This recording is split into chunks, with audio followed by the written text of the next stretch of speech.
Alright team, welcome to another episode of the Exceptional Leadership Podcast.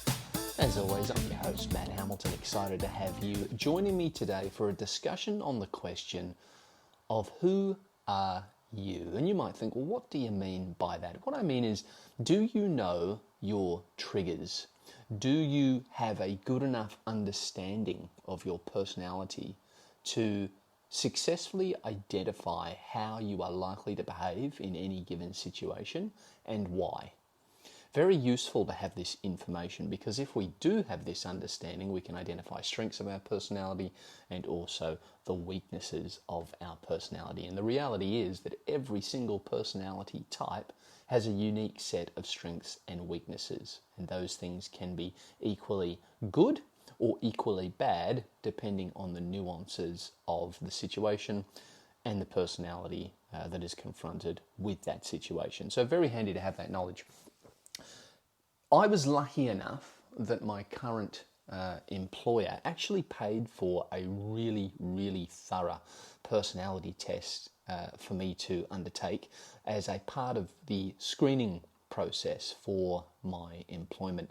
And when I was successful with my application for the role, I was given the full suite of results, and I was blown away by how accurate it was. There were a few things that didn't quite line up in my view, but by and large it was a really helpful resource for me to do a bit of a deep dive into the strengths and weaknesses of my personality type and make adjustments where necessary and leverage strengths where I could. So that understanding has benefited me really well. Now the good news is you don't have to pay for a personality test to still get value.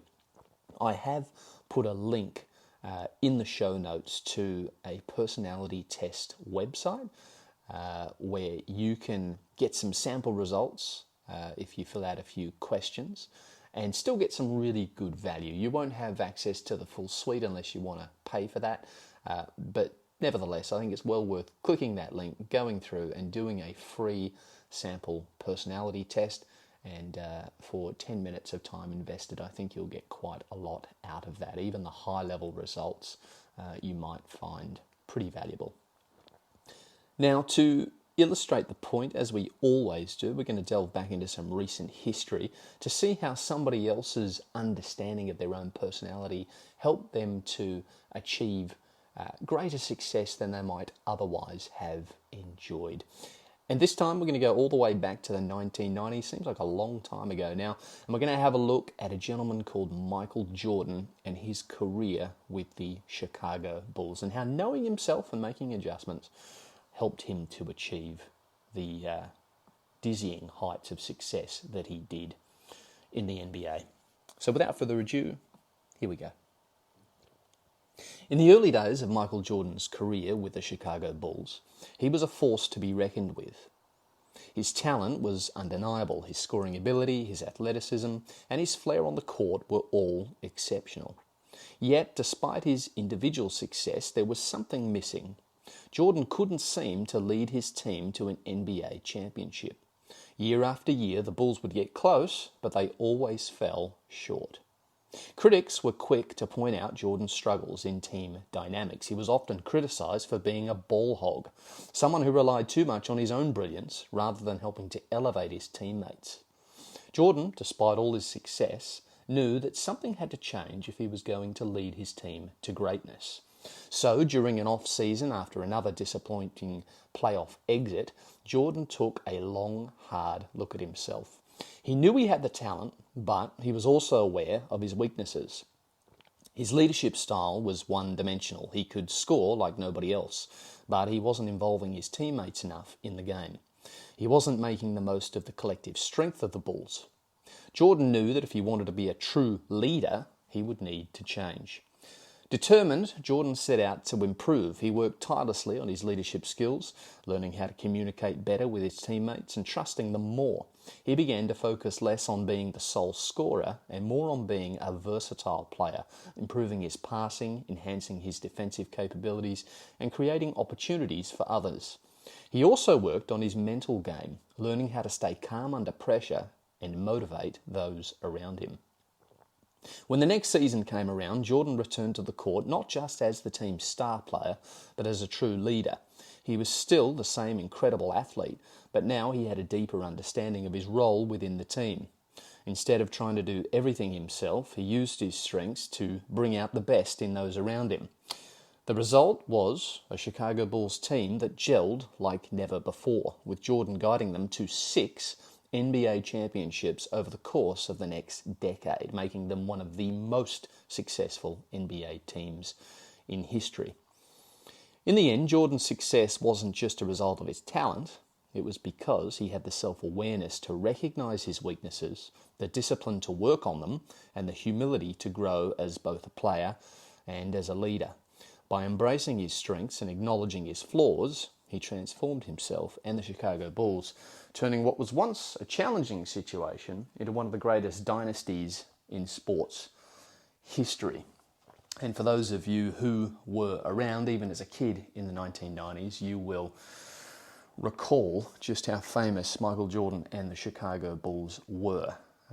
They were a mainstay of popular culture at the time. Such was the superstardom that he reached, and the Chicago Bulls, as a result, were well and truly in the mainstream consciousness.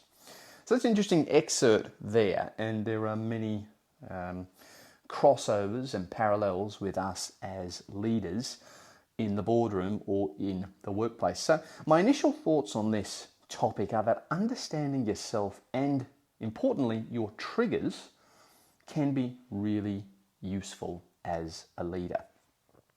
This understanding helps us to predict how we're going to feel in certain situations. And isn't that so useful?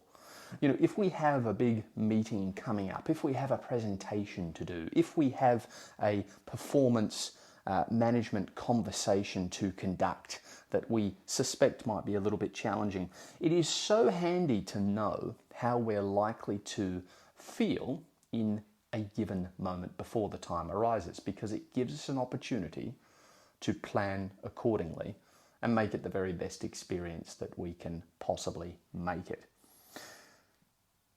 And it's also good to understand not only how you might feel, but how you might behave as a result. Of course, the emotions and the feelings that we experience often translate to certain behavioural tendencies in us. So on the topic of planning, if I know that in the face of emotive behaviour, let's say, I have a tendency to shut down and to distance myself from that person, that means I can analyse as a leader how useful that tendency is for me.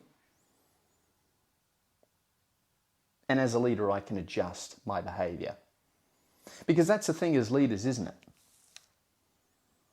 You know, we need to have this understanding of ourselves so that we can pivot and adopt the behaviour that is most appropriate for handling any given situation. So, okay, if we have a tendency to shut down in the face of emotive behaviour, that might work for us in the outside world, outside the workplace.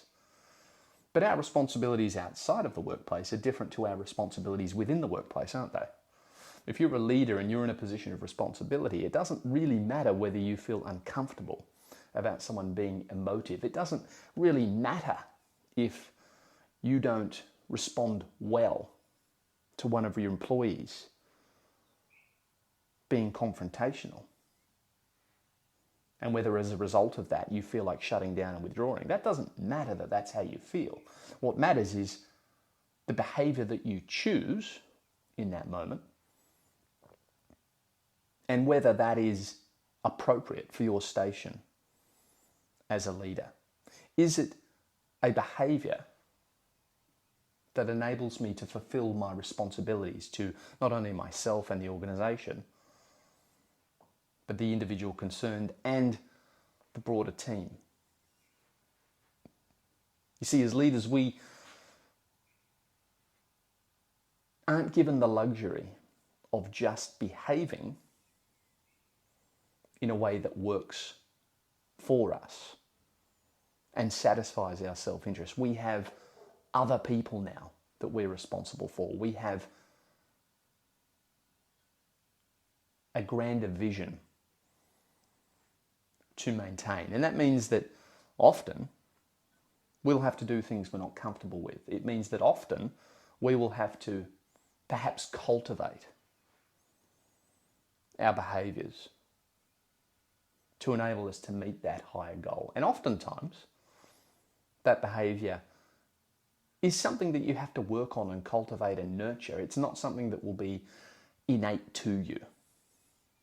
Quite often I've thought to myself as a leader that, look, there are probably a million other things I'd rather be doing right now than having this particular conversation or having to jump into this particular meeting because it's uncomfortable or it feels like a waste of time, or I'm getting frustrated because, these employees aren't behaving in a way that I'd like them to, for example. And that'll happen over and over and over again. And that's why leadership is hard. Dealing with people is hard. But what's probably even harder than that is the battle that we fight with ourselves.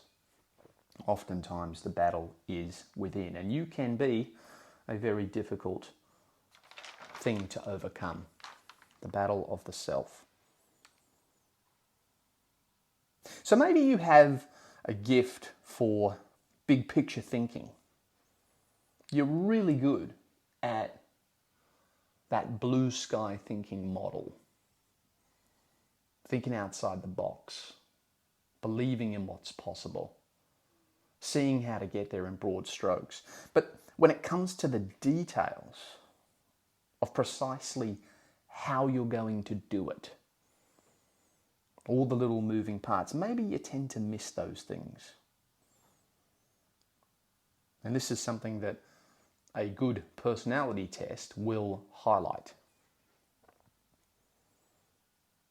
But that's okay, because if we know that we have a tendency for that, we can mitigate and adjust accordingly. It's so much better to be aware than not aware. I don't think there's any negatives to having a better understanding of yourself. And I'll go further than that. I think that you might be able to use these personality tests to get a better profile of your team or even your prospective employees. Now, why is that? Primarily, it's to help me as a leader communicate more effectively with my individual team members, because everybody's different. And that's what these personality tests really highlight, is that different communication styles are appropriate for different people. But the problem is, without these personality tests, you sort of need to learn through trial and error. And oftentimes, what does become apparent is that the front someone presents to the outside world is often quite different to how they actually feel under the surface. We exhibit learned behaviors. As humans, we adapt to our environment. We do whatever works for us, whatever gets us through, whatever enables us to be successful, but it's not necessarily how we actually feel and what we actually want under the surface. I'm what you might call an introverted extrovert. If you were to meet me in person, you'd go, this guy is extroverted. But the reality is that my personality test results for this particular area were bang on. I'm 50-50. I'm almost right in the middle. 50% introverted, 50% extroverted. But if you were to look at what is presented in front of you when you interact with me, you would think this guy is extroverted. I come across like that. It's a good skill to have. But the reality is that at the end of the day, quite often, I really enjoy that time to myself on the drive home in the car. Sometimes I need, or not sometimes, I do. I need that quiet time. I need that alone time to recharge the batteries so that I can do the extroverted stuff all over again the next day. And as a people leader, your whole day is dealt with people, is spent dealing with people. So for someone like me, it can actually be quite taxing from an energy perspective. And maybe it's the same for you as well. So having that understanding that, okay, I come across like this, that's a strength, but if I'm to continually come across like that and be more or most effective, I need to make sure that on the flip side, I get that quiet time so that I can recharge. That is an example of a way that knowledge helps me leverage the strengths of my personality, ensure that I can keep performing to that level. So that's what I mean when I say it's useful. And that sometimes what you see in front of you in a person isn't reflective of the whole story. There's a lot more going on underneath the surface. And people don't walk around with signs on their head, do they? You know, you meet someone, comes across as confident. Well, maybe they're the opposite of that. Maybe under the surface, they're not. Maybe they're very self-conscious. And a personality test can help you get to the bottom of that and adjust your communication accordingly. But we need to understand that people can get quite insecure if an employer asks them to complete a personality test. I've seen this happen before. They may think that the weaknesses that a personality test will highlight, and every single personality has them, bar none, every single personality has a list of weaknesses and a list of strengths. You know, a suspicious employee might think that this will be used against them. They're insecure about the data being released. But the reality is that, as I said, each personality type has weaknesses, and the potential for those weaknesses to cause really big issues, they are significant, but it's for every single personality. There is not necessarily any one personality type that's better than the other.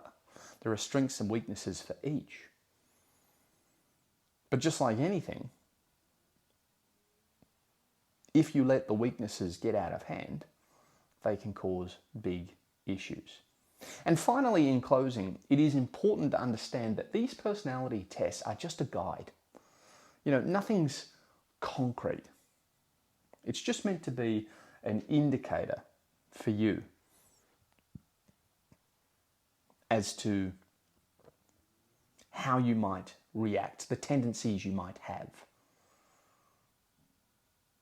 in any given situation. So if you approach it in the right way, I think it can be a really useful tool for self-reflection and adjustment accordingly, but it can also be a really handy way that you as a leader can get a better understanding of those that you lead, and you can tailor your communication approach accordingly, because not everybody responds to the same thing. I have people in my team that like me to be really blunt and straight up with them. You know, don't sugarcoat anything, don't be polite, just say exactly how it is. I have other team members that I know I need to take a more diplomatic approach with. But unless they told me that, I wouldn't have known. You can't always intuitively identify everything. Sometimes it helps to have a little bit of assistance when it comes to identifying the correct behavior to exhibit. So guys, I hope that helps. Again, click through in the show notes to that link to the free personality test. Get your results, and you might be surprised at how accurate it is. And I'll go one step further as well. It's also quite useful in relation to friends and romantic relationships as well. If you have a partner and you're seeking to have a better understanding of them and their personality type so that you guys can hopefully have a healthier relationship and communicate more effectively with each other, you might find that this tool is especially useful as well. So go ahead, hit that link, enjoy it. I'm not affiliated with these people at all. I literally just had somebody at work make me aware of it a couple of weeks ago. I clicked through and really enjoyed it. I thought it was a good product, so I'm not affiliated with them or sponsored by them in any way, shape or form. It is just a useful resource that I thought I would highlight and make available to you guys. So as always, crew, if you're getting value from the podcast, give us a 5-star review on whatever podcast app you listen to. Subscribe to the show. Tell a friend, tell 2 friends, tell 3 friends. Share it far and wide. Let's lift the standard of leadership globally and grow this podcast to gigantic proportions.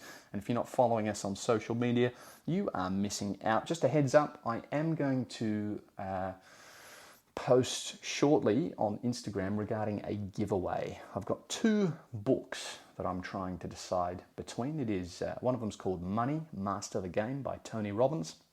One of the books that I would say set the foundation for the way that I manage my money and approach wealth creation. So that's a fantastic book. And the other one is the 22 Immutable Laws of Marketing, both very relevant to us as leaders and what we do. I'm going to do a giveaway on social media, and I'm trying to decide which of those 2 books I should put up for giveaway. So I'll do a post about that. We might run a poll. And by all means, make sure you're subscribed to the Instagram page so that you don't miss out on that giveaway when it goes live. Guys, thanks for joining me. And until the next one, be well, and I'll see you later.